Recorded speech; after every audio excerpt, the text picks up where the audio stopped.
انہی دنوں عالم اسلام کے ایک بڑے عظیم عالم مفتی اعظم سعودی عرب شیخ عبدالعزیز بن عبداللہ آل شیخ رحمہ اللہ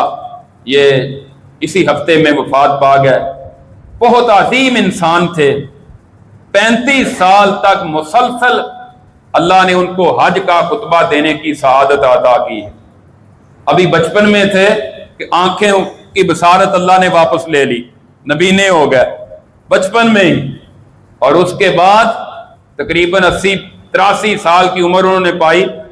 اور سعودی عرب کے تمام علماء کے سربراہ اور مفتی اعظم اور امام حج،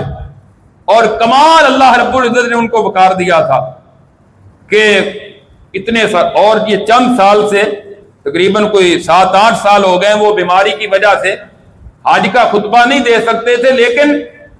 دیکھتے جب ان کو ٹی وی پہ یا موبائل پہ حج کا خطبہ ہو رہا ہے تو وہ سامنے بیٹھے ہوتے تھے، یعنی اس کے باوجود انہوں نے کبھی حج نہیں چھوڑا ہر سال۔ بلکہ یہ بھی پتا چلا ہے کہ امت مسلمہ کے جو لوگ بڑے بڑے علماء یا مجاہد، ان میں سے صلاح الدین ایوبی رحمہ اللہ جو جہاد کے مارکوں میں رہے، حج نہیں کر سکے، انہوں نے ان کی طرف سے بھی حج کیا کرتے تھے کہ دوسروں کی طرف سے بھی حج۔ اللہ رب العزت سے دعا ہے، بہت نیک آدمی تھے اور دین کا جذبہ، توحید کا جذبہ رکھنے والے تھے۔